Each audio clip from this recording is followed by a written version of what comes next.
केंद्र सरकार द्वारा पश्चिम बंगाल को वंचित रखने के विरोध में जामुड़िया ब्लॉक 1 तृणमूल कांग्रेस की ओर से गुरुवार शाम को चांदा नजरूल मंच से चांदा मोड़ तक एक विरोध रैली निकाली गई।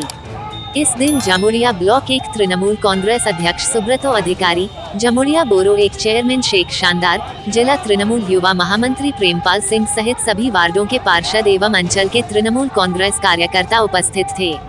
इस मौके पर केंद्र सरकार के विरुद्ध हमला बोलते हुए तृणमूल कांग्रेस के नेताओं ने कहा कि बंगाल को बार बार वंचित किया जा रहा है। इस बार भी केंद्रीय बजट में भाजपा के सहयोगी राज्यों को स्पेशल बजट दिया गया है, क्योंकि केंद्र सरकार को 2 राज्य चला रही है और केंद्र सरकार बैसाखी में तब्दील हो चुकी है।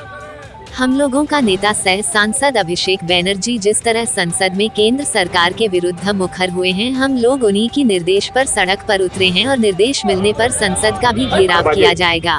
এবং আমাদের স্লোগান এই বাজেট আমরা মানছি না, মানব না। এবং যেভাবে কেন্দ্র সরকার, এই বিজেপি সরকার যেভাবে বাজেটে বাংলাকে বঞ্চিত করলো তার প্রতিবাদ আমরা করছি। আমরা দেখেছি যে মাত্র কয়েকটি রাজ্যকে বিশেষভাবে এই বাজেটের মাধ্যমে পাইয়ে দিয়েছেন এবং শুধুমাত্র ক্ষমতাকে ধরে রাখার জন্য।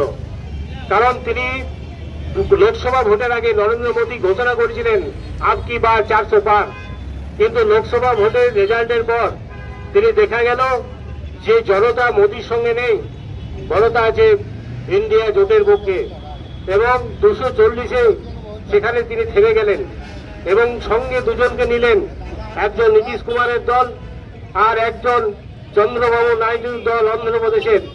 তাদের উপর ভর করে কেন্দ্রে তিনি সরকার গঠন করলেন এবং তিনি যে বাজেট দিলেন এবং তিনি ভয়ে ভক্তিতে তিনি সেই রাজ্যের যে বিশেষ আর্থিক প্যাকেজ তিনি ঘোষণা করলেন এবং অন্যান্য রাজ্যের তিনি বঞ্চিত করলেন। কারণ যে সমস্ত রাজ্যের বিজেপিকে বর্জন করেছে সেই রাজ্যের তিনি বিমাতৃসুলভ আচরণ করছেন। আমরা বাজেটে দেখলাম যে বাজেটের মধ্যে কোনো কিছু নেই, বাংলার কোনো রাস্তা নেই, বাংলার কোনো কারখানা নেই, বাংলার কোনো যুবকদের দিশা নেই, শুধুমাত্র বিশেষ 2টি রাজ্যকে পাইয়ে দেওয়ার রাজনীতি এবং ক্ষমতায় টিকে থাকার রাজনীতি। তাই এইভাবে তারা যে রাজনীতি করছেন এবং বাংলাকে পিছনের দিকে নিয়ে যাওয়ার চেষ্টা করছেন, তার বিরুদ্ধে আমাদের প্রতিবাদ। আমাদের নেতা সর্বভারতীয় সাধারণ সম্পাদক সাংসদ অভিষেক বন্দ্যোপাধ্যায় নির্দেশ দিয়েছেন এই লড়াই আমাদের চলবে এবং সেই লড়াই সেদিন শেষ হবে যেদিন নরেন্দ্র মোদীকে ভারতবর্ষের ওই সিংহাসন থেকে তিনি হাঁটাবেন।